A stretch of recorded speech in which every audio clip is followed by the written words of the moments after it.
Boa noite, graça e paz aos queridos irmãos que separaram esse tempo para estar juntos adorando o Senhor. A palavra de Deus nos diz em João 11:25, disse-lhe Jesus: eu sou a ressurreição e a vida, aquele que crê em mim, ainda que morra, viverá. Oremos ao Senhor. Deus amado, Pai, muito obrigado, Deus, porque nessa noite, Pai, estamos aqui celebrando a ressurreição, Pai. Estamos aqui celebrando a vida, e não a vida terrena, Pai, mas a vida na eternidade separada para estar ao Teu lado. A vida que o Senhor separou para os Teus filhos na eternidade, face a face contigo, Jesus. Muito obrigado, Deus. Muito obrigado por quem Tu és, Pai. Muito obrigado pela Tua graça e perdão, pelo Teu cuidado em nossas vidas, Deus. Muito obrigado por essa viva esperança que temos, no nome do Teu Filho amado Jesus, Deus. Pai, queremos nessa noite Te adorar, Te exaltar com todo o nosso ser, mas dependemos, necessitamos do Teu Santo Espírito, Pai. Vem sobre nós com poder nessa noite, Pai. Vem sobre a Tua igreja, Pai. Unge-nos com Teu Santo Espírito de forma especial, Pai, nessa noite.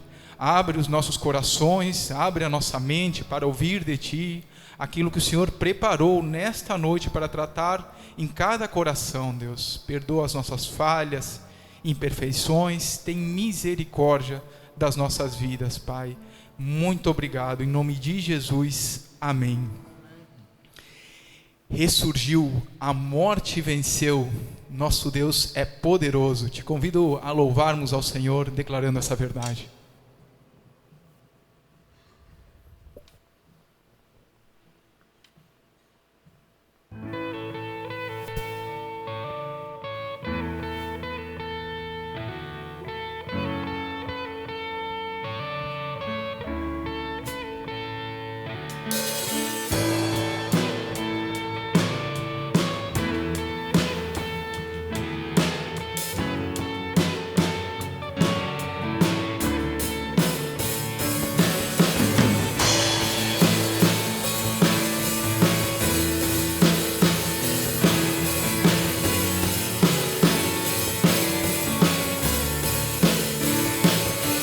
Poderoso, nunca falhará, maravilhoso Deus, mais que buscamos, mais que pedimos,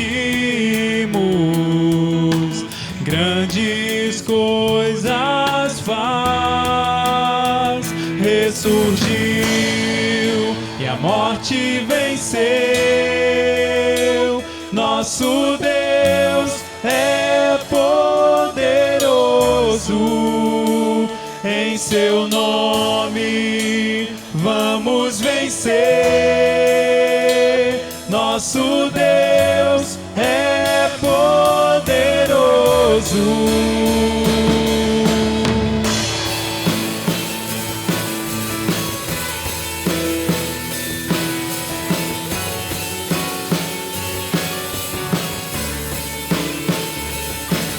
Conosco, sempre perto está, dando a solução.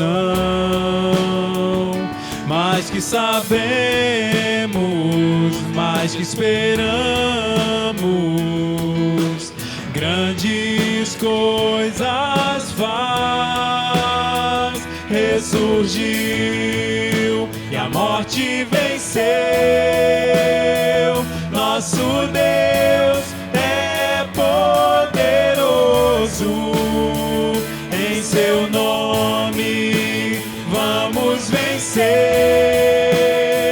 Nosso Deus é poderoso.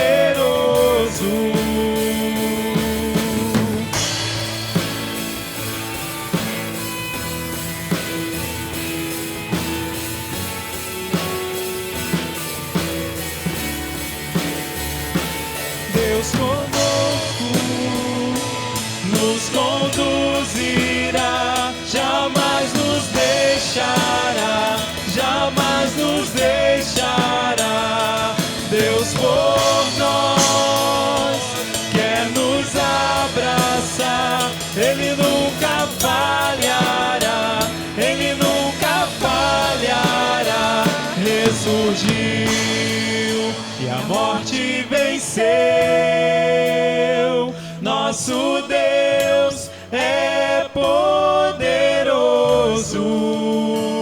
Em seu nome vamos vencer. Nosso Deus é poderoso. Ressurgiu e a morte venceu. Nosso Deus é poderoso. Em seu nome vamos vencer. Nosso Deus é poderoso. Nosso Deus é poderoso. Nosso Deus é poderoso.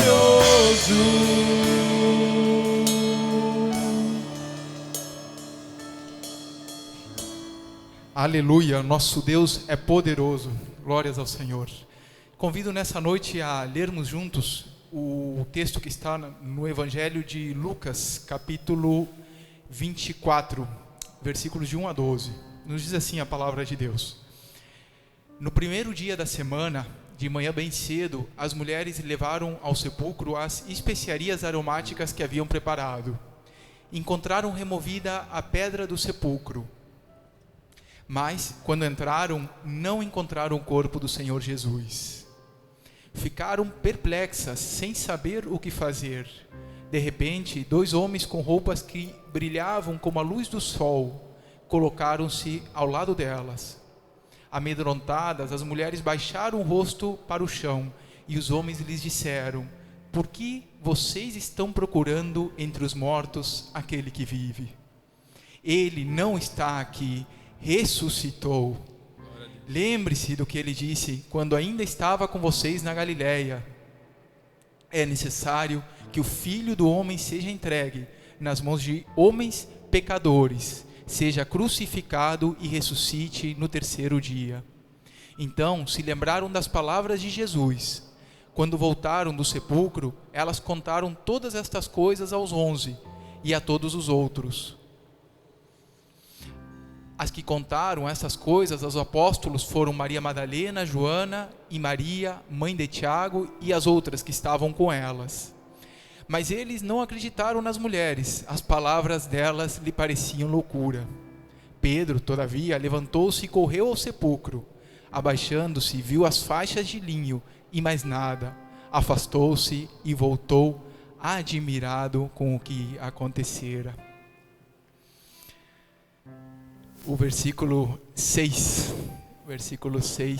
ele diz: ele não está aqui, ele ressuscitou. Glória a Deus, porque o nosso Salvador não ficou naquela cruz. Te convido a louvar mais uma vez ao Senhor. Ele, o Rei, ressuscitou. Ele vive para sempre exaltado, para sempre adorado. Louvemos ao Senhor.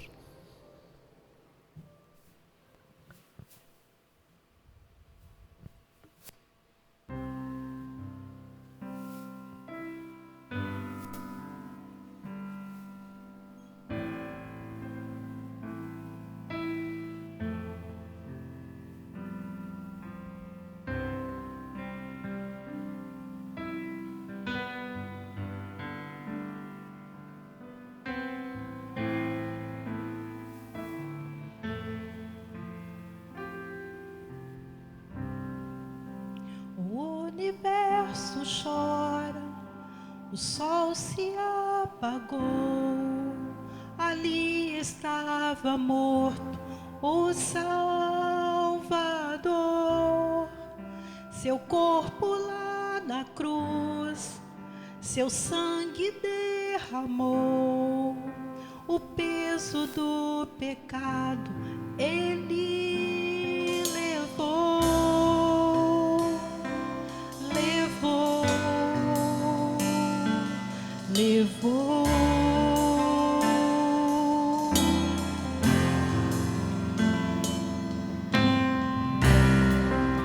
Deus Pai o abandonou, cessou seu respirar, em trevas se encontrou o fim. começou, a morte enfrentou, todo o poder das trevas vencido foi.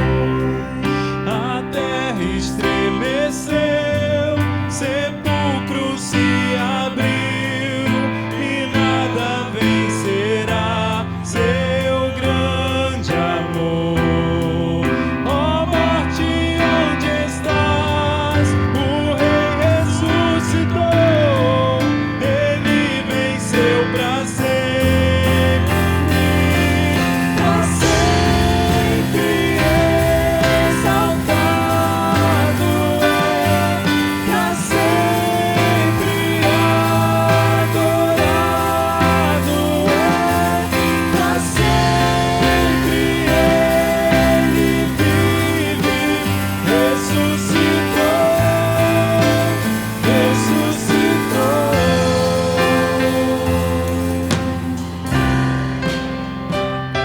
estremeceu, sepulcro se abriu e nada vencerá seu grande amor. Ó morte, onde estás? O Rei ressuscitou, ele venceu pra sempre, pra sempre exaltado é, pra sempre adorado é, pra sempre ele vive, ressuscitou, ressuscitou.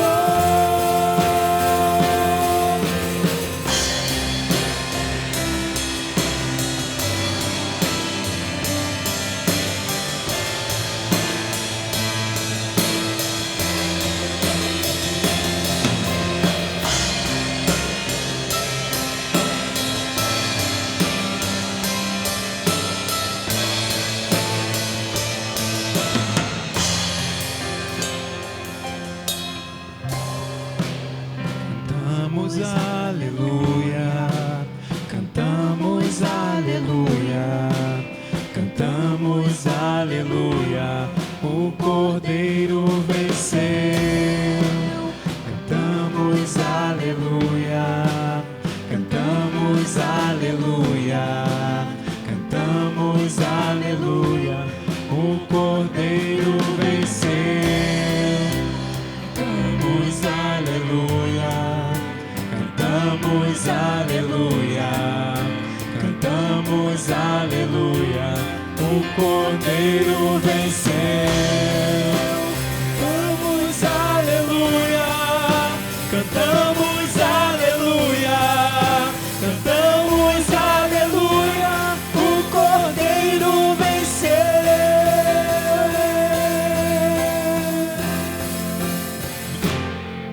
Pra sempre exaltado é, pra sempre adorado é, pra sempre ele vive, ressuscitou, ressuscitou.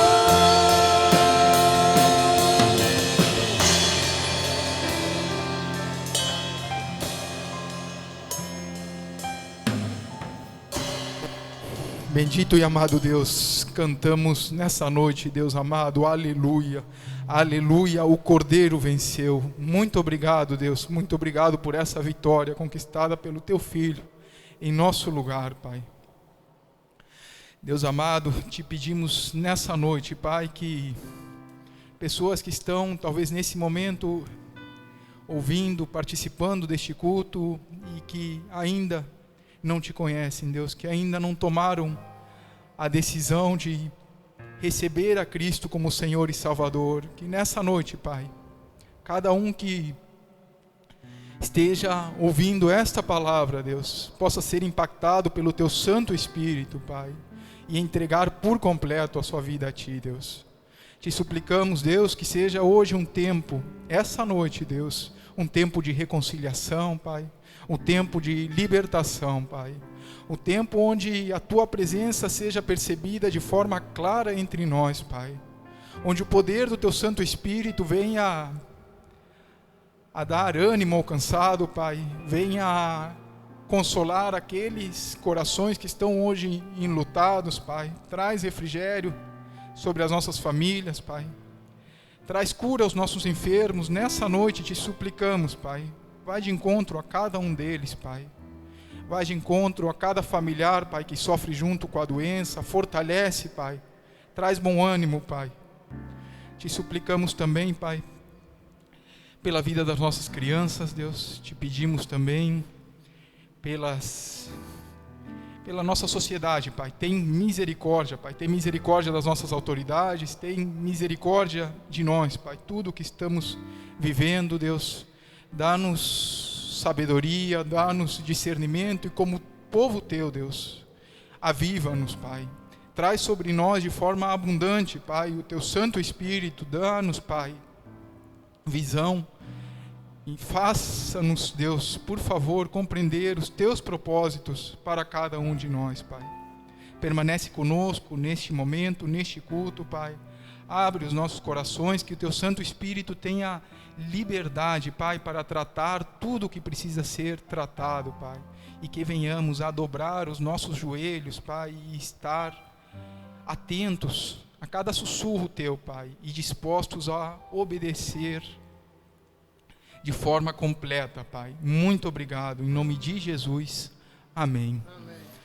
A palavra de Deus nos diz em João, capítulo 20, versículo 19, ao cair da tarde, depois que Cristo já havia padecido na cruz, ressuscitado, ao cair da tarde daquele primeiro dia da semana, estando os discípulos reunidos a portas trancadas por medo dos judeus, Jesus entrou, pôs-se no meio deles e disse: paz seja com vocês. Os discípulos estavam com medo, mesmo Jesus tendo avisado, tendo dito que tudo isso aconteceria. A palavra de Deus, em inúmeras ocasiões, nos exorta a não temermos, porque Ele nos fortalece, Ele nos mantém em pé, Ele vai adiante. Te convido a mais uma vez louvar ao Senhor nesta canção que tem por nome Não Temas, Meu Filho. Louvemos ao Senhor.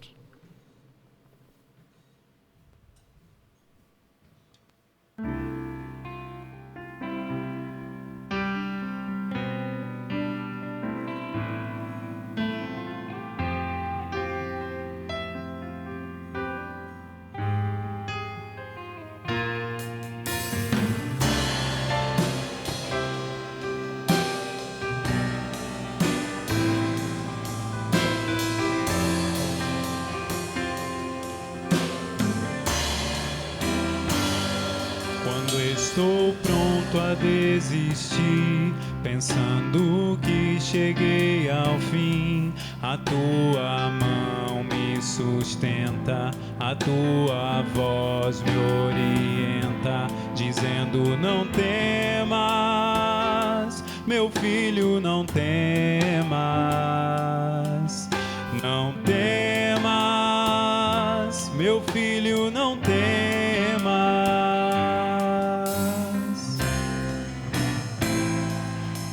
Estou pronto a desistir, pensando que cheguei ao fim. A tua mão me sustenta, a tua voz me orienta, dizendo: não temas, meu filho, não temas.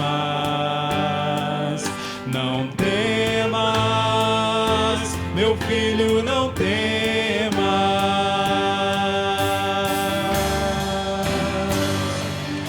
Eu te levanto, eu te ajudo, te fortaleço, meu filho, não temas.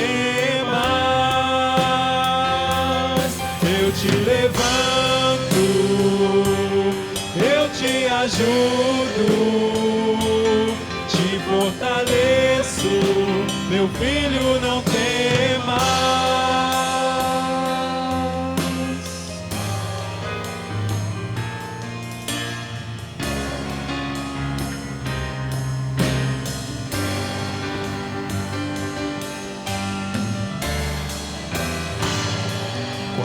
Estou pronto a desistir, pensando que cheguei ao fim. A tua mão me sustenta, a tua voz me orienta, dizendo: não temas, meu filho, não temas. Não temas, meu filho, não temas.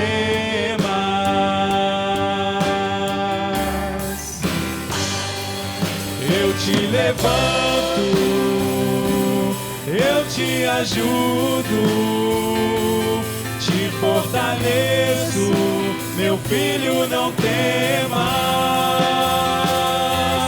Eu te levanto, eu te ajudo, te fortaleço, meu filho, não temas.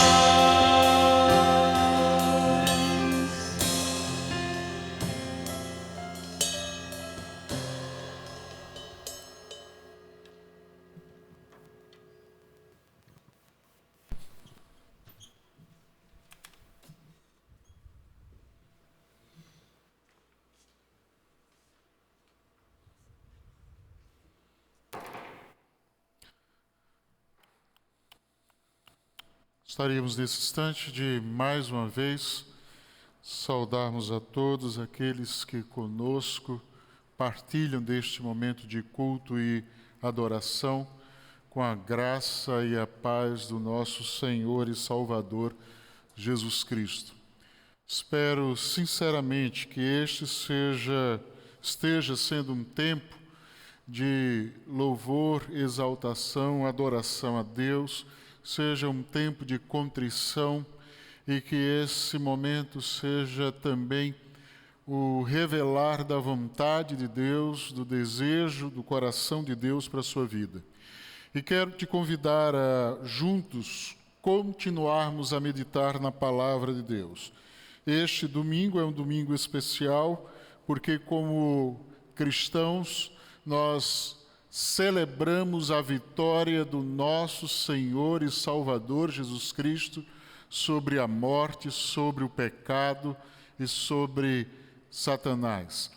Este é o dia que a gente lembra que todas as promessas de Cristo haverão de se cumprir, porque Ele venceu. E por ter vencido todas as coisas, a sua palavra haverá de cumprir-se em nós. E eu quero convidá-los a estarmos meditando nesta palavra a partir daquilo que foi o tema da semana anterior, do domingo pela manhã, onde estivemos meditando no capítulo de número 5 da segunda carta de Paulo aos Coríntios, os versos de 1 a 10. Eu quero convidar você a voltarmos a esse texto e darmos continuidade a mensagem que iniciamos no último domingo pela manhã. Se você tem Bíblia e tem a oportunidade de acessá-la nesse instante, quero te convidar então a abrir a sua Bíblia no capítulo de número 5. Estaremos lendo os versos de 1 a 10 deste capítulo. Fala-nos o seguinte, a palavra de Deus.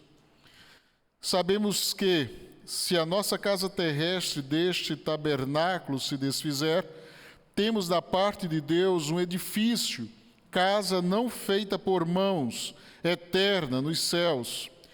E por isso, neste tabernáculo gememos, aspirando por sermos revestidos da nossa habitação celestial. Se, todavia, formos encontrados vestidos e não nus. Pois, na verdade, os que estamos neste tabernáculo gememos angustiados, não por querermos ser despidos, mas revestidos, para que o mortal seja absorvido pela vida. Ora, foi o próprio Deus quem nos preparou para isto, outorgando-nos o penhor do Espírito. Temos, portanto, sempre bom ânimo, sabendo que, enquanto no corpo estamos ausentes do Senhor, visto que andamos por fé e não pelo que vemos. Entretanto, estamos em plena confiança, preferindo deixar o corpo e habitar com o Senhor. É por isso que também nos esforçamos, quer presentes, quer ausentes, para lhes sermos agradáveis. Porque importa que todos nós compareçamos perante o tribunal de Cristo, para que cada um receba segundo o bem ou o mal que tiver feito por meio do corpo. Que o Senhor, mais uma vez, aplique a sua palavra lida ao nosso coração. Amém. Eu quero retornar àquilo que foi a base da mensagem de domingo último pela manhã e lembrar de algumas das coisas que nós já tratamos.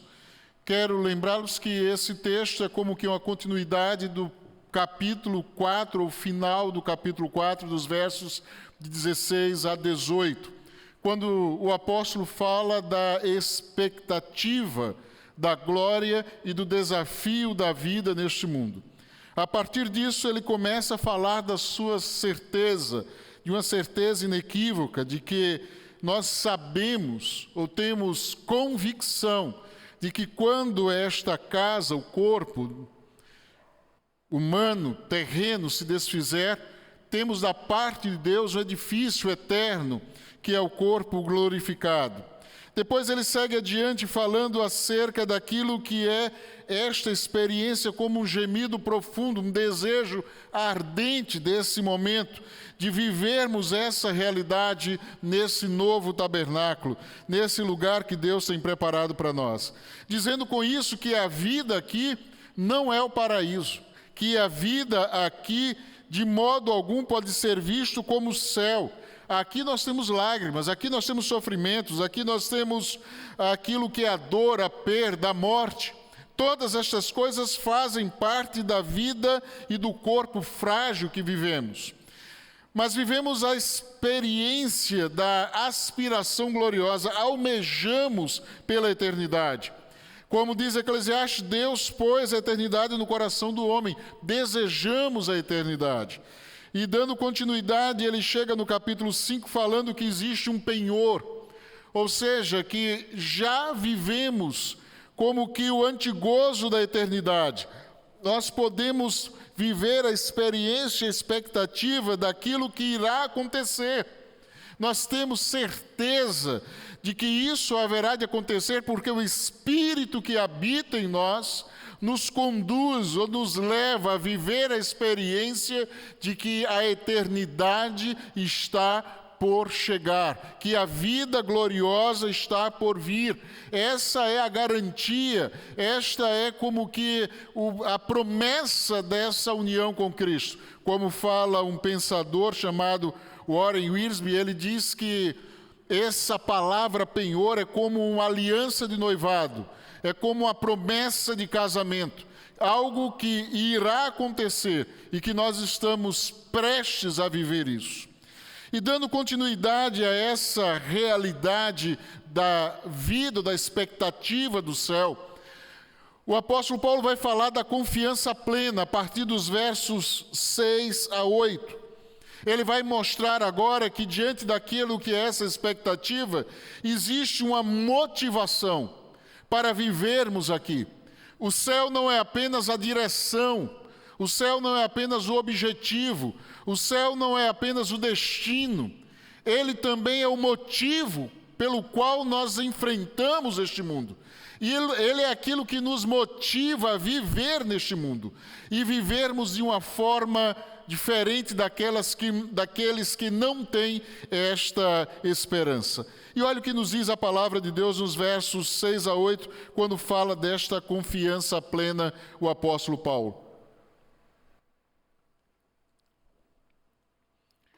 Temos, portanto, bom ânimo, ou na versão chamada a Revista Atualizada, temos, portanto, sempre bom ânimo, sabendo que enquanto no corpo estamos ausentes do Senhor, visto que andamos por fé e não pelo que vemos, entretanto, estamos em plena confiança, preferindo deixar o corpo e habitar com o Senhor.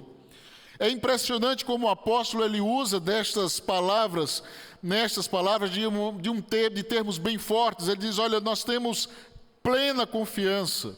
Ele diz, sempre com bom ânimo, que enquanto estamos no corpo, ausentes do Senhor, visto que andamos por fé e não pelo que vemos, nós preferimos deixar o corpo para habitar com o Senhor. E aí Paulo vai falar desse bom ânimo, dessa plena confiança, dizendo que o céu era muito mais do que o destino ou aquilo que era a direção para a qual ele seguia, mas também era a sua motivação. Ele falava do céu como algo que ele almejava, como algo que ele desejava.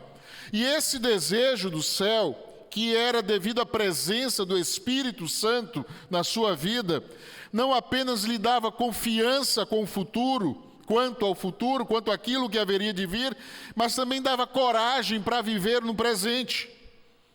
E aí ele dizia, olha, enquanto estamos habitando nessa frágil tenda, nesse corpo temporário, estando ausentes do Senhor, nós vivemos essa realidade sempre com bom ânimo e com confiança plena. Agora, nós vemos apenas pela fé, nós não temos condições de enxergar isso de forma factual, verdadeira, palpável.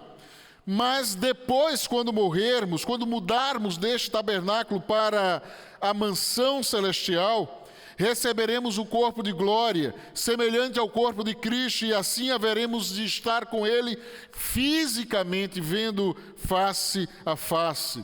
Ou como diz o apóstolo João, hoje nós não vemos como de fato Ele é, mas haveremos de vê-lo como é, como fala lá em 1 João, capítulo 3, verso 2.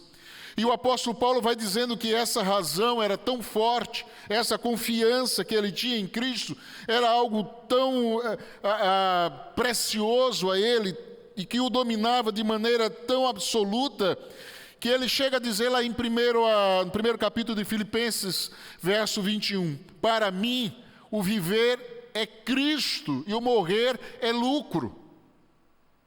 Ele tinha tão plena confiança daquilo que era a certeza da sua salvação, daquilo que era a esperança da glória, daquilo que era o destino eterno da sua alma, que para ele a vida era Cristo.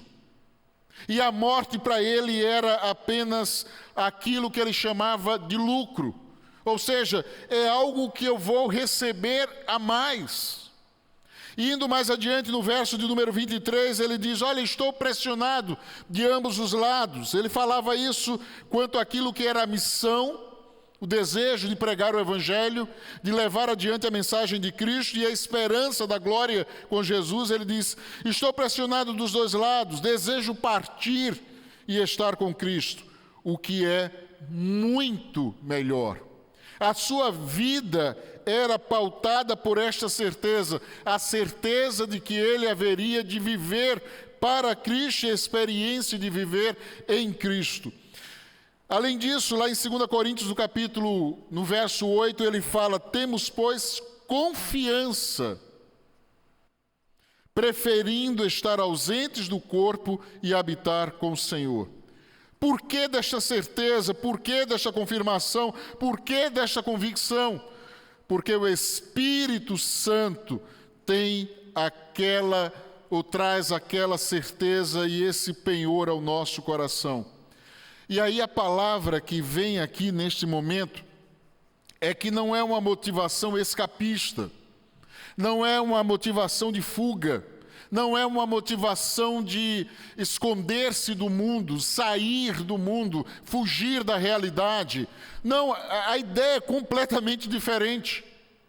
A ideia da convicção da ressurreição é aquilo que fazia aqueles homens simples, aqueles homens sem cultura, sem formação, sem nenhuma estrutura, sem dinheiro, sem recursos, enfrentarem o mundo e levarem a mensagem do Evangelho a todo o mundo conhecido, sem terem medo.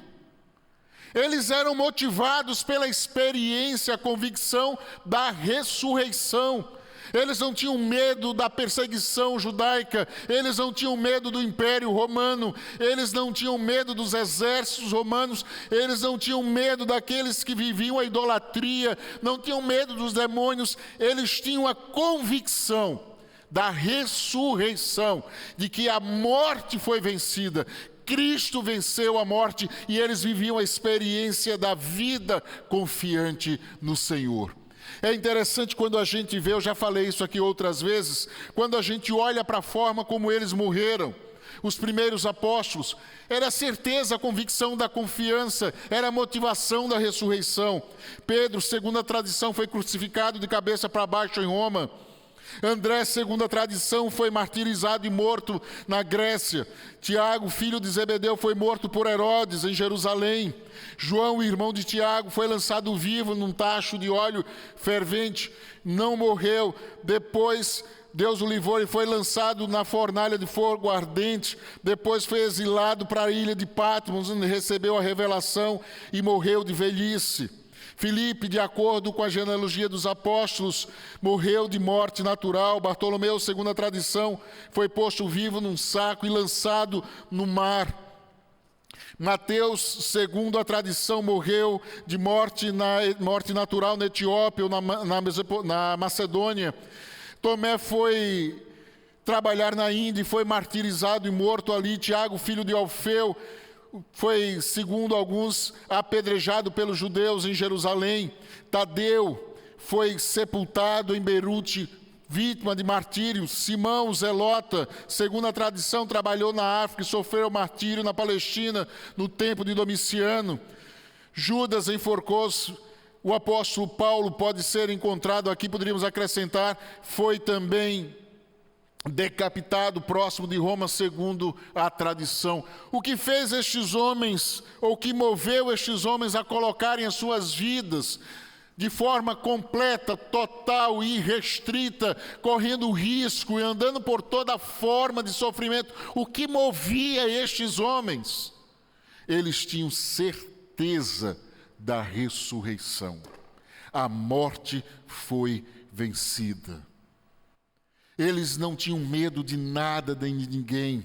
Aqueles que vivem sem essa garantia, eles se desesperam na hora da morte, eles se desesperam diante dos problemas, eles se desesperam diante das aflições, das dificuldades.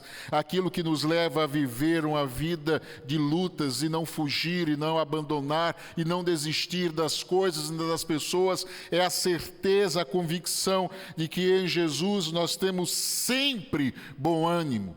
Eu terei bom ânimo para com a minha relação familiar. Eu terei bom ânimo para com a relação no meu casamento. Eu terei bom ânimo para o tratamento com os meus filhos. Eu terei sempre bom ânimo para lutar pela vida, na certeza de que o pecado, o mal e aquilo que são as ações de Satanás não vão determinar a minha vida, porque eu vivo a experiência da ressurreição. Aqueles que vivem desse modo, eles caminham para um lugar que não tem essa certeza, eles caminham para um lugar de trevas. Eles caminham para uma cidade que não é iluminada, para um lugar de choro e ranger de dentes. Para ele o desespero é agora e por toda a eternidade. Não há festa, não há esperança, não há as bodas do Cordeiro, não há aquilo que será a ceia face a face. Eles caminham para o banimento eterno da presença de Deus e no lugar que não pode ser bendito, porque Deus não está ali, onde eles jamais poderão experimentar daquilo que é o tabernáculo que Deus preparou para aqueles que por Ele esperam. Você pode ter essa certeza, essa convicção, se você tem a esperança da ressurreição na sua vida. Você vai enfrentar qualquer circunstância quando você vive a convicção de que a vitória do Senhor já lhe foi garantida. A morte não pode lhe destruir, as perseguições não podem lhe destruir, a incoerência dos homens não podem lhe destruir, aquilo que são os julgamentos, aquilo que são as atitudes contra a sua vida não podem lhe destruir, porque o Senhor venceu e você recebeu a vitória da parte dele. Essa é a certeza que Deus nos dá. Mas isso não nos tira a responsabilidade. A motivação é a certeza de que Deus conquistou a morte, conquistou o pecado, Ele venceu o pecado, Ele venceu a morte, Ele venceu Satanás e por isso Ele nos concede esta vida vitoriosa. Mas isso nos leva, segundo o verso 9, a ter uma posição de reação ou de ação diante daquilo que é o desejo de Deus. E o apóstolo Paulo vai dizer, e por isso também nos esforçamos, quer presentes, quer ausentes, para lhe sermos agradáveis. Ele diz, olha, um esforço real, um esforço verdadeiro. Nós colocamos a nossa vida para servir ao Senhor. Existe uma coisa naquilo que é o cristianismo. Sempre nós vamos ver dever e doutrinas andando juntos. Aquilo que Deus fez por nós deve nos motivar a fazer algo por Deus. Aquilo que nos trouxe a graça da vitória, da salvação, da libertação, da eternidade, deve nos levar ou nos motivar a levar adiante a mensagem do Evangelho. Há um estudioso chamado Philip Brooks que ele diz o seguinte: não há verdade no cristianismo que não seja filha do amor e mãe do dever. Não existe nada no cristianismo que não nos leve à consciência de que isso é motivado, isso é realizado pelo amor e nos leva a agir ou nos leva a ter uma atitude de ação para com aquilo que é o amor que nos alcançou.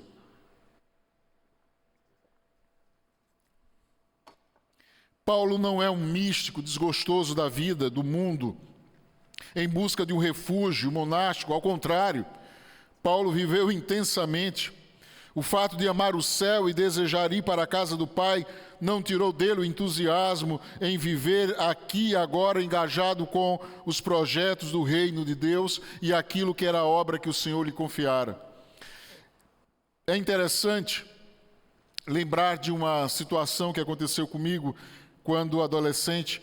Na nossa igreja de origem, nós tínhamos cultos, programações de 30 dias de conferências evangelísticas. E sempre éramos desafiados a estarmos todos os dias nos cultos e levarmos a cada noite uma pessoa não crente para assistir ou para participar do culto. E eu fiz esse pacto com Deus e participar desses 30 dias. E durante esses 30 dias, eu fiz esse pacto também de levar uma pessoa não crente para participar daquele momento de culto, a cada noite. E eu lembro que havia um colega meu de escola, muito amigo, e a gente sempre andava junto, e era uma pessoa extremamente sensível às coisas de Deus, a gente conversava muito sobre isso, mesmo não sendo cristão, ele sempre era aberto, sempre tinha curiosidade de perguntar sobre Bíblia, sobre Evangelho. E eu o convidei e ele aceitou o convite. E aí nós fomos ao culto e terminou a mensagem, veio o apelo, ele tomou a decisão de entregar a vida a Jesus, eu fui com ele à frente, o pastor orou por ele, colocando a vida dele diante de Deus, aí voltamos para o lugar, depois terminou o culto, apresentei os colegas da igreja, os amigos da igreja, os irmãos, e depois nós saímos, e ele saiu feliz, alegre, e eu fiquei até constrangido com tanta alegria que ele estava vivendo naquele momento.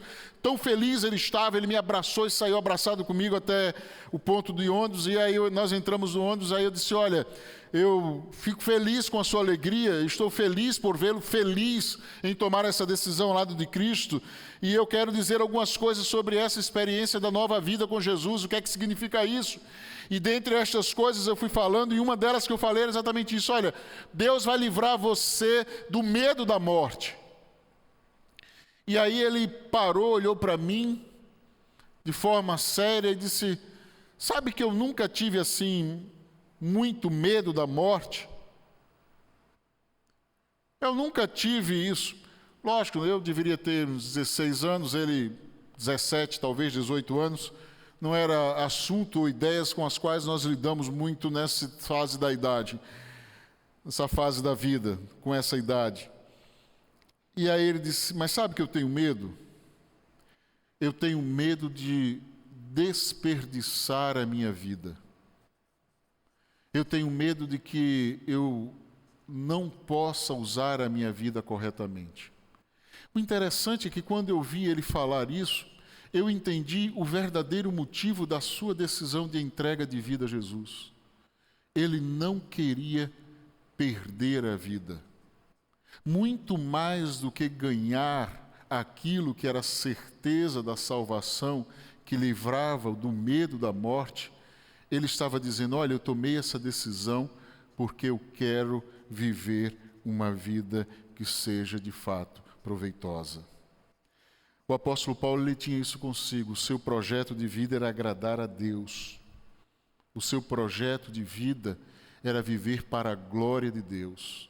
Ele entendia que a única forma de aproveitar a vida verdadeiramente era viver intencionalmente, de forma completa e total, a vida para o Senhor. Será que é isso que você pensa quando lembra-se da vitória que o Senhor te concedeu através da ressurreição? De que você tem uma vida que precisa ser aproveitada e vivida de forma intensa e de forma intencional para a glória do Senhor? Será que é essa a visão que você traz à sua mente quando lembra-se do que Cristo fez por você através da sua morte e ressurreição? É interessante pensar nisso a partir de um relato de um homem chamado Kozlov. Kozlov foi um bandido, um assassino russo, foi preso no período da chamada União Soviética. E ele foi mandado para a prisão porque havia cometido um latrocínio. Tentando roubar, ele matou uma pessoa, foi preso e foi enviado para uma prisão na União Soviética. E quando ele chegou ali, ele encontrou um grande número de cristãos que estavam presos por causa da sua fé, por pregarem o Evangelho. E normalmente eles eram enviados para a Sibéria porque eles queriam cortar todas as possibilidades de relacionamento entre os líderes cristãos e as suas igrejas e as suas comunidades. E aqueles que eram tidos como criminosos, os mais violentos, também eram enviados para a Sibéria. E Kozlov, como um destes, foi enviado para uma destas penitenciárias, uma destas prisões na Sibéria, onde ele encontrou um grupo de cristãos que se reunia ali. E aí ele diz o seguinte a uma revista americana, uma revista cristã americana chamada Cristianismo Hoje, e foi editado em 1974 esse texto. E Kozlov dá o seu testemunho dizendo o seguinte: em meio ao desespero geral, enquanto prisioneiros como eu amaldiçoavam a si mesmos, à prisão ou às autoridades, enquanto cortávamos os pulsos ou o estômago ou nos enforcávamos, os crentes, muitos com sentenças de 20 a 25 anos de prisão, não se desesperavam. Podia-se ver Cristo refletido em seu semblante. Sua vida pura e reta, sua fé profunda e sua devoção a Deus, sua mansidão e sua maravilhosa coragem foram para milhares de presos um exemplo do que era a verdadeira vida. Isso é cristianismo autêntico, quando e onde quer que se manifeste. Kozlov foi levado a Cristo e se tornou um grande líder cristão a partir do testemunho destes homens. Eles entenderam que aquilo que foi a vitória que o Senhor concedeu na cruz do Calvário, aquilo que era a ressurreição, que era a promessa da vida eterna, era muito mais do que alguma coisa que haveria de receberem depois da morte, mas era o motivo para viverem uma vida de integridade, de retidão, de testemunho, de coerência, de verdade neste mundo. Eles levaram milhares de pessoas a Jesus. Após aquilo que foi a queda da chamada cortina de ferro, veio um grande avivamento naquelas regiões da antiga União Soviética, motivado pelo testemunho e pela vida destes que jamais negaram a sua fé em Jesus, jamais abriram mão da sua confiança em Cristo, jamais abriram mão de corajosamente dizerem que pertenciam a Jesus. Esta era a visão que eles tinham. Eles não fugiam dos cultos, eles não negavam a fé, eles não deixaram de se reunir na prisão.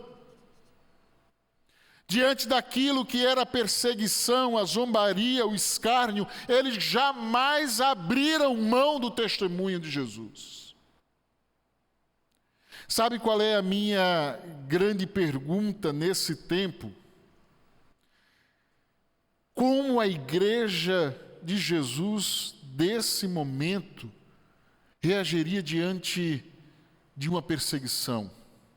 Como os crentes desse tempo reagiriam diante daquilo que fosse a dor e o sofrimento da impossibilidade da adoração, do culto? Como reagiríamos? Qual seria a nossa atitude? Será que enfrentaríamos as autoridades? Será que continuaríamos a defender a nossa fé, as nossas convicções, ao ponto de sermos presos por amor a Jesus? Quando nós celebramos a vitória de Cristo sobre a morte, nós precisamos entender que isto que estamos celebrando, ou a experiência que nos leva e nos move a viver, é uma experiência de entrega completa, total e absoluta. Nós não podemos ter uma atitude medíocre, mediana para com a vida cristã. O chamado de Jesus sempre será radical. Cristianismo ou é tudo ou é nada. A igreja de Jesus deste tempo precisa responder a essa questão. Será que somos capazes de enfrentar a oposição? Será que conseguiremos olhar para aquilo que é o mundo dominado pelo anticristo e permanecermos firmes, constantes, inabaláveis, sempre abundantes na obra do Senhor? Meus irmãos, nós estamos às vésperas de um tempo, e não é profecia, eu quero deixar muito claro aqui, não é profetada, não é mistério ou revelação de qualquer tipo ou qualquer ideia, mas nós estamos diante de um tempo, ou próximos de um tempo muito difícil. Nós estamos às vésperas, um limiar de muitas lutas e dores. Nós muitas vezes olhamos para esse tempo de pandemia e acreditamos que o que está acontecendo já é absurdamente demais. Indiscutivelmente, nós temos uma enfermidade que já matou quase 2 milhões de pessoas no mundo. Indiscutivelmente, isso é algo gigantesco. Mas existe algo que está por vir, que já se chama de a quarta onda. Uma onda de problemas psicológicos e psiquiátricos como nunca visto antes. Do início da pandemia para cá, cresceu a venda de remédios psicotrópicos em mais de 140%.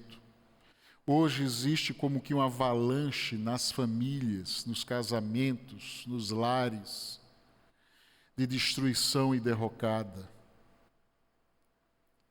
A igreja de Jesus precisa entender que ela será o ponto de resistência no meio de tudo isso.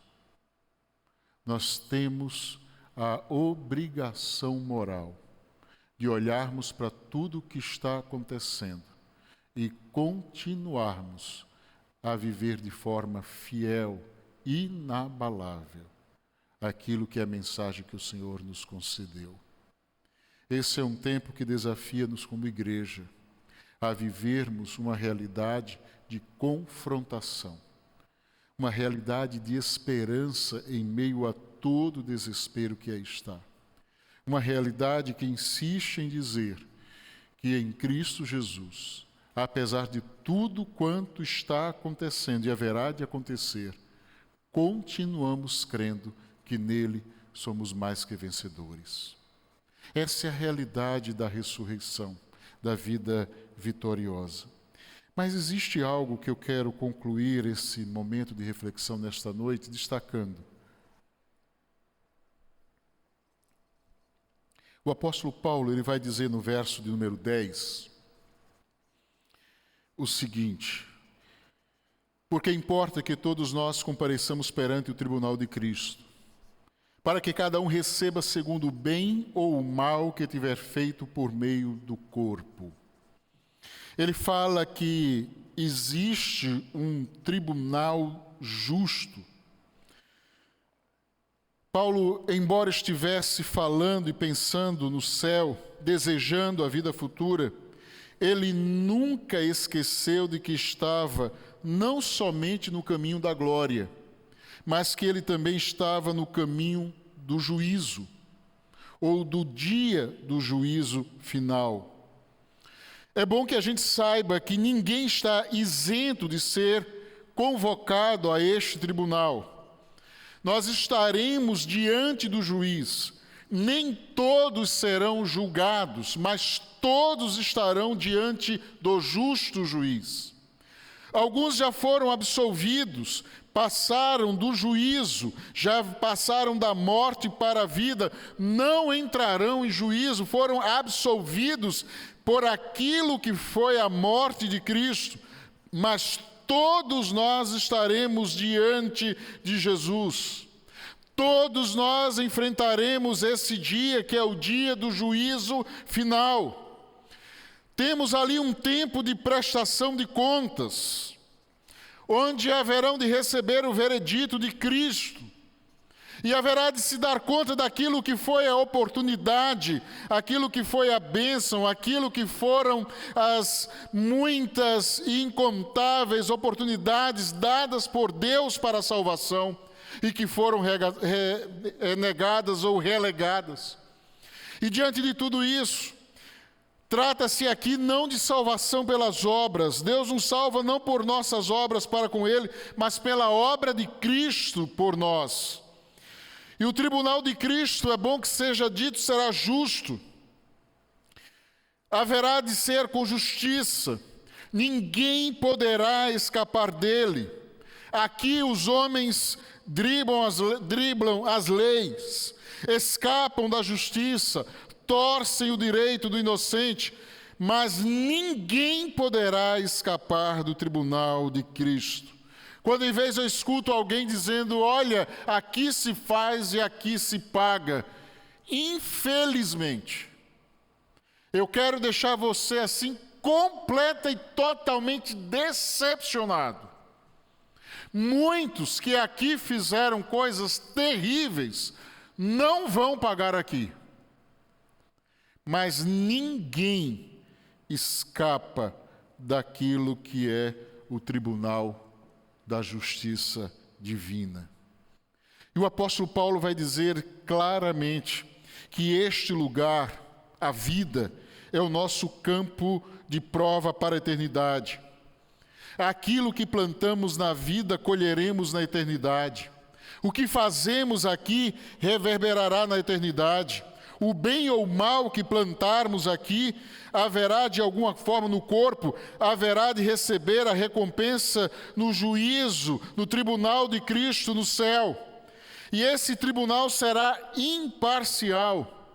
Aqui a justiça se assenta no trono e escarnece da virtude. A injustiça, melhor, se assenta no trono e escarnece da virtude. Aqui a gente vai ver um Herodes no trono e um João Batista na prisão. Aqui a gente vai ver um político medíocre, hipócrita como Pilatos e Jesus Cristo açoitado. Aqui nós vamos ver um Nero dando ordens acerca de um homem da posição e da dimensão de Paulo. Aqui nós vamos ver homens maus se assentando na cadeira de juiz e condenando inocentes. Aqui nós vamos ver facínoras escondendo-se atrás das togas da lei, pervertendo a justiça, negando o direito ao inocente. Mas no tribunal de Cristo nunca haverá injustiça, jamais haverá imparcialidade, jamais haverá condenação para o inocente e perdão para o culpado, porque Deus haverá de julgar com justiça. O tribunal de Cristo será meticuloso. Nossas palavras, ações, omissões, pensamentos serão julgados. Como diz Paulo lá em Gálatas capítulo 6, versos 7 e 8. Não se deixem enganar, de Deus não se zomba, pois o que o homem semear, isso também colherá. Quem semeia para a sua carne, da carne colherá destruição, mas quem semeia para o Espírito, do Espírito colherá a vida eterna. Ou como diz Romanos 2, verso 6, Deus retribuirá a cada um conforme o seu procedimento. O tribunal dos homens julga apenas as ações, mas o tribunal de Cristo julga as intenções. O tribunal dos homens apenas condena os culpados e absolve os retos ou justos, mas o tribunal de Cristo condena os culpados e galardoa os retos. O tribunal de Cristo, ele será retribuidor. Será um lugar onde você haverá não apenas de ouvir uma sentença dizendo, olha, você é inocente, mas você haverá de ouvir do Senhor, seja bem-vindo, filho amado, entre no descanso do Pai. Quando a gente pensa na eternidade, a gente lembra de que ela já está pronta. Por isso que o apóstolo Paulo dizia, eu estou gemendo de anseio, de desejo de estar na presença de Cristo. Eu quero concluir essa reflexão desta noite, lembrando de algo que eu já falei aqui em outras ocasiões, acerca de um pregador ítalo-americano chamado Mário Murillo. E este servo de Deus, fazendo uma conferência evangelística de grande impacto em Nova York, usando dos maiores auditórios daquela cidade, ele estava pregando quando foi procurado por 2 homens, e foram aqueles que eram responsáveis pela organização daquele evento no Madison Square Garden. E ali eles chegaram, procuraram os organizadores, dizendo que iriam falar com o pastor Mário Murillo, e eles foram levados à presença desse pastor. Quando os 2 chegaram lá, disseram ao pastor, olha, nós fomos enviados aqui pelo nosso líder, o sacerdote da igreja de Satanás aqui em Nova York. Ele nos enviou aqui com a missão de convidá-lo para que o senhor pudesse ter um encontro com ele, que o senhor pudesse reservar um tempo na sua agenda para ter um encontro com ele. Pastor Mário disse, sem problemas, qualquer dia, diferente do horário que eu tenho aqui, qualquer dia e hora, você pode marcar que eu estarei lá. E aí eles disseram, então pode ser amanhã. Ele disse, com certeza irei. Eles deixaram o endereço, deram ao pastor o endereço, disse, olha, amanhã, tal hora, ele está então aguardando o Senhor. Pastor Mário Murillo, no outro dia, foi ao encontro daquele homem que era tido como sacerdote de Satanás na cidade. Chegando lá, era um prédio de estilo gótico, ele entra muito bem decorado, arrumado de forma extremamente luxuosa, um lugar de móveis caros, de aparência imponente. Ele chega ali, encontra aqueles 2 homens que o convidaram, que leva ele até a sala onde estava o sacerdote, o líder daquela seita. Ele então é recebido por aquele homem. O pastor Mário então entra na sala, ele pede para sentar e os dois começam a conversar sobre coisas do cotidiano, até que ele puxa como que um livro, uma pasta de recortes de jornal, e aí começa a mostrar para aquele pastor, dizendo: olha, eu queria que o senhor visse algumas coisas. Está vendo esta foto aqui deste homem? Este era um empresário, um homem muito bem sucedido, veio à falência. Nós fizemos algumas coisas para eles, uns trabalhos, e aí esse homem hoje é bem sucedido, tornou-se capa dessa revista de negócios. Está vendo esta mulher, estava com a família completamente destruída e tal, veio aqui, nós fizemos isso, aquilo outro, e hoje a família, está aqui a foto da família novamente reunida. Está vendo esse aqui, teve um problema de enfermidade, assim, e nós fizemos isso, e agora ele está bem de saúde, está aqui a foto dele. E aí ele foi mostrando um caso atrás do outro, mostrando, e aí ele fechou o livro, aquela pasta, olhou para o pastor Mário Murilo e disse: e o seu Deus, o que faz? O pastor Mário baixou a cabeça, fez uma oração rápida e disse: eu quero dizer para você algumas coisas. Em primeiro lugar, se você é quem você diz ser, você sabe muito bem que não existe o meu Deus e o seu Deus. Você sabe que existe apenas e tão somente um único Deus e verdadeiro Deus. Você sabe disso se você é quem você diz ser. Mas eu estou prestando atenção naquilo que você estava me mostrando, prestei atenção. Você esqueceu de mostrar alguma coisa, ou não consta aí algo que deveria constar. E que consta naquilo que é a memória daqueles que são servos de Deus. Você me mostrou pessoas que foram curadas, pessoas que restauraram famílias, pessoas que restauraram posição de negócios, pessoas que restauraram a sua condição financeira. Mas eu quero dizer para você que todas estas coisas podem ser hoje e não serem amanhã. Talvez daqui a 10 anos seja completamente diferente. Daqui a 20 anos isso não terá valor algum. Mas eu não pude ver nesses retratos, nessas histórias que você me mostrou, alguém que estava vivendo no pecado, na destruição, na ruína, e a sua vida foi liberta. Você não me mostrou alguém que estava vivendo condenação, destruição, e foi liberto do pecado, do mal. E você tem uma outra coisa: se você é quem você diz ser, você não poderá ouvir aquilo que todos aqueles que um dia entregaram a vida a Jesus haverão de ouvir. Se você é quem você diz ser, sabe o que é que você vai ouvir quando a vida aqui terminar? Você vai ouvir uma grande gargalhada, você vai ouvir gritos e ranger de dentes, você vai sentir aquilo que é o fogo eterno do inferno. Mas aqueles que entregaram a vida a Jesus, o único e verdadeiro Deus, eles vão chegar diante do Senhor, eles vão ouvir o bem-vindo do Pai e vão ter do Senhor a eternidade na glória com eles. E isso esse livro nunca mostrará, porque só em Jesus a vida eterna. Essa é a verdade do Evangelho que você não pode mostrar. Eu quero dizer para você que hoje, quando nós lembramos que Jesus venceu a morte, venceu Satanás, venceu o pecado, Ele está dizendo para nós que a nossa vida é uma vida vitoriosa para a glória do nome de Jesus. Que não há condenação, que não há mais morte, que não há mais escravidão, porque fomos comprados por precioso sangue, o sangue do Cordeiro, sem máculas e pecados, chamado Jesus Cristo. Nós vivemos a experiência da eternidade desde já. Nós vivemos a experiência daquilo que é a glória com o Senhor desde já. Nós temos o penhor no nosso coração. Nós não pensamos nisso no tempo da Páscoa, nós vivemos isso todos os dias. Nós podemos sim ser perseguidos, nós podemos ser humilhados, nós podemos ser confrontados, mas nunca seremos destruídos, nunca seremos derrotados, porque a nossa vida está em Cristo Jesus. Esta é a certeza que Deus tem para nós.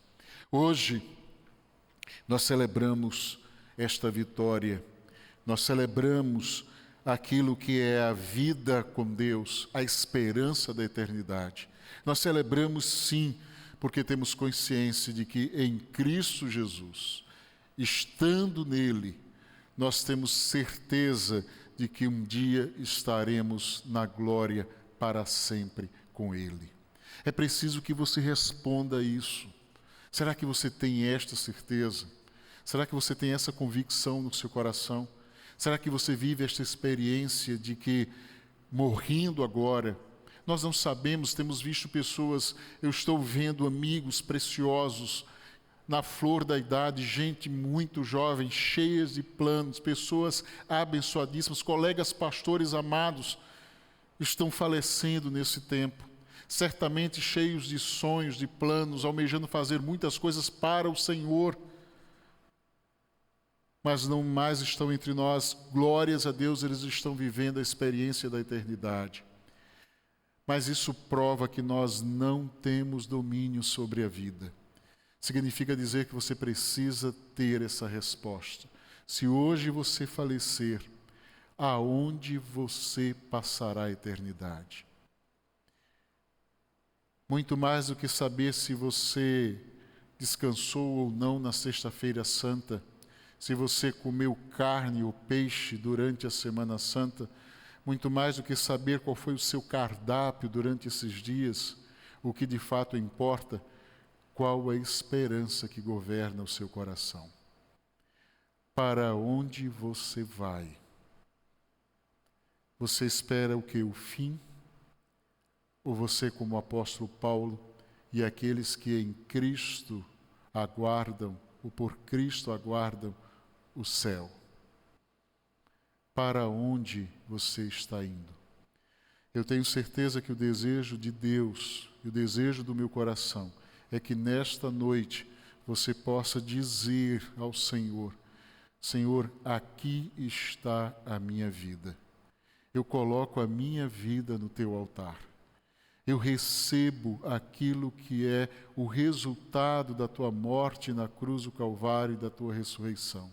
Eu declaro hoje que sou teu, que a minha vida te pertence e eu quero viver eternamente com o Senhor. E a palavra de Deus nos diz: se nós confessarmos com a nossa boca e crermos no nosso coração, nós seremos salvos. Eu desafio você a fazer isso agora. Confesse Jesus como Senhor e Salvador da sua vida. Confesse-o como aquele que é o Redentor da sua alma. Confesse-o como aquele que vai levar você durante toda esta vida, conduzir você durante toda a vida e tê-lo ao seu lado por toda a eternidade. Diga a Jesus agora que você entrega a sua vida a Ele. Você não precisa estar numa igreja, você não precisa estar num culto, você não precisa ter um pastor ao seu lado. O que é necessário você já tem: a presença de Cristo, a presença do Espírito Santo aí com você. Fale para Ele que você quer entregar a sua vida a Jesus e faça isso agora, para a glória do nome de Jesus. Eu quero convidar você a tomar essa decisão e fazer isso através de uma oração de entrega de vida a Jesus. Eu quero te convidar a orar comigo, declarando isso a Jesus agora, dizendo: Senhor, eu entrego a minha vida a Ti. Eu creio que esta semana será uma semana santa, não porque ela consta no calendário, mas porque o Santo Deus decidiu fazer da minha vida a sua habitação. Feche os seus olhos por alguns instantes. Vamos juntos à presença de Deus em oração. Deus amado e bendito, eu quero colocar a vida deste que, ouvindo esta mensagem, entende que precisa entregar a sua vida a Jesus. Deus, eu quero te clamar que nesta hora, mais uma vez, o teu Santo Espírito esteja trazendo ao coração e à vida deste que entende a necessidade e decide-se por entregar-se a Jesus, que ele agora tenha a garantia, tenha o penhor, a certeza de que a sua vida está nas tuas mãos. Que o Senhor haverá de guiá-lo não apenas enquanto viver neste mundo, mas que o Senhor estará com ele por toda a eternidade. Ó Deus, que esta noite seja noite de salvação, seja uma noite de transformação, seja uma noite de mudança de vida para a glória do Teu nome. Realiza, Senhor, o Teu milagre. Faz esta obra de poder, ó Deus, na vida destes. No nome de Jesus, ó Pai, que nós clamamos e suplicamos a Ti por esta bênção. Amém. Que o Senhor possa estar trazendo ao seu coração essa verdade inabalável, essa certeza, essa convicção de que a sua vida está em Cristo Jesus. Eu quero deixar para você alguns avisos. Em primeiro lugar, eu quero destacar os aniversariantes da semana. Nós temos aqui alguns nomes destes que estão aqui listados. Nós temos o pastor Cláudio Eduardo de Macedo Costa, no dia 4, Sueli Lourenço Alves, Letícia Almeida de Aguiar. No dia 5, nós temos Leda Gomes dos Santos Lourenço. No dia 8, Bruno Sepúlveda do Amaral. No dia 9, Letícia de Carvalho Rua Cecim. No dia 10, Gisele Duarte Guzmão Escarama. E também Ludmila Oliveira Campos. Então, desde já, os meus sinceros votos de parabéns por esse momento tão especial na vida de cada um dos queridos e que a bênção de Deus esteja sobre vocês, não apenas agora, mas sempre. Quero também deixar avisado aos queridos que estamos aí na reta final desse tempo de implementação ou de instalação do nosso elevador. Esperamos em Deus que no máximo agora em abril ele já esteja em funcionamento. Então eu quero agradecer em primeiro lugar a fidelidade, agradecer aquilo que é o comprometimento, a dedicação, o amor dos irmãos pela obra de Deus e pela casa do Senhor e por aquilo que tem sido o seu empenho e a sua dedicação nesse tempo. Quero dizer-lhes que estou muito feliz e muito agradecido ao Senhor por tudo isso que o Senhor tem nos permitido ver e realizar nesse tempo. Então eu quero dizer a você com toda tranquilidade, o Senhor tem demonstrado o seu poder de forma maravilhosa no nosso meio. E eu quero dizer a você o seguinte, eu costumo dizer para Deus que quanto mais Ele faz, mais dele eu quero. Quanto mais Ele me dá a oportunidade de ver das suas bênçãos, mais bênçãos eu busco dele. Eu sou completamente insatisfeito quando se trata das bênçãos do Senhor, porque eu sempre acredito que Deus tem muito mais a me abençoar do que eu tenho de capacidade de pedir as suas bênçãos. Então, eu não tenho nenhum problema de ser abusado diante de Deus em pedir as suas bênçãos. E eu tenho pedido a Deus mais. Eu tenho pedido a Deus para que a gente possa trocar também as janelas aqui da parte superior do templo. Nós já trocamos as de baixo, agora faltam as de cima. E eu acredito que esse é o tempo de fazermos isso. Eu nem sei o preço disso, mas eu sei que Deus vai agir e vai realizar esse milagre para a glória dele. E eu quero te convidar a estar sonhando comigo e clamando a Deus para que isso aconteça. Nós precisamos sim trocar estas janelas, estão enferrujadas, já não abrem, não têm condições mais de manutenção, então elas precisam urgentemente serem trocadas e é um tempo que a gente necessita disso. Estamos aí com a parte da energia já encaminhada para a instalação e concretização da obra do elevador e também da parte elétrica. Nós estamos buscando pessoas que possam nos auxiliar com aquilo que é a iluminação do santuário e Deus vai nos dar condições de fazer mais, porque eu creio que Deus tem muito mais para nos dar do que aquilo que a gente tem condições de pedir. Então, vamos sonhar mais com isso. Está aí na sua projeção, na sua visualização do culto, a conta da igreja, o CNPJ. Você pode, então, estar contribuindo. Se você deseja contribuir para as reformas e a manutenção do templo, basta acrescentar a sua doação 20 centavos, ou seja, se você vai contribuir com R$100, coloque R$100 e 20 centavos, com R$10, R$10 e 20 centavos, não importa o valor, o importante é que você se sente de Deus, se você sente a direção de Deus para isso que você esteja, então, fazendo generosamente e com alegria, porque Deus ama aquele que dá com alegria. Quero também deixar para você as nossas atividades semanais. Continuamos dizendo a você que temos apenas uma atividade presencial, e ela é híbrida, ou seja, ela é presencial e também online, que é o culto das 10h30 da manhã. Todas as demais atividades nossas, elas estão sendo feitas através de meios eletrônicos. Por exemplo, os cultos das chamadas lives matinais no Facebook, uma página minha no Facebook, pela manhã às 6h30 da manhã. Nas segundas-feiras nós temos uma sala de oração no Zoom. Você pode fazer a solicitação do seu link para participar dessa sala no nosso Zap da igreja, no 970 10 04 56. Às quartas-feiras no YouTube você tem a programação do Celebrando a Recuperação.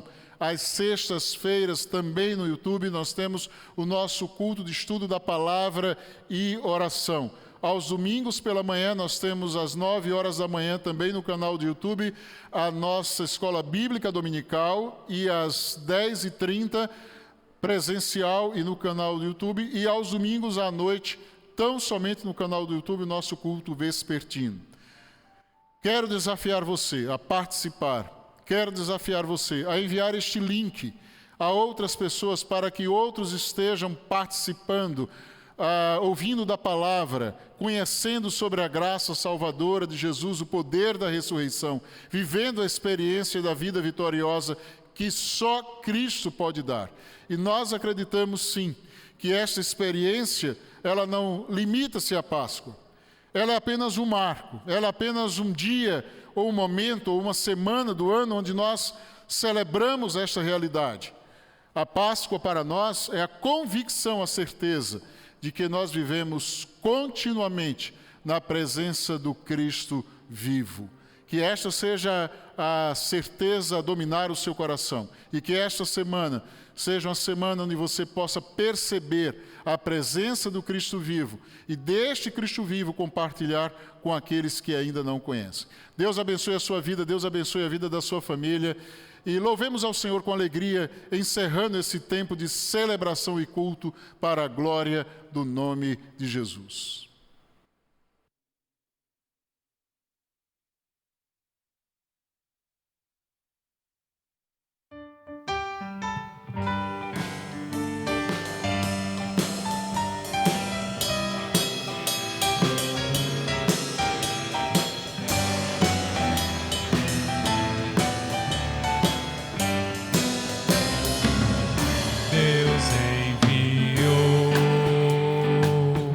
Jesus, seu Filho, e seu amor, perdão nos dá. Na cruz morreu por meus pecados, mas ressurgiu e vivo com o Pai está.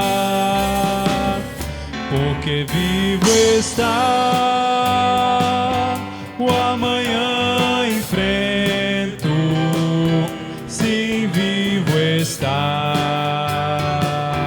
não temerei,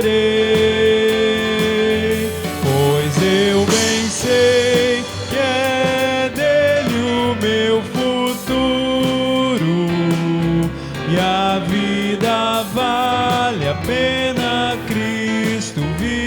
Está, que belo é um nenezinho,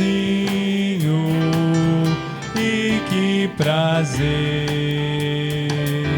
um filho dá. Maior prazer é ter certeza de um feliz futuro. Cristo vivo está, onde está, o amanhã enfrento, sim, vivo está, não temerei,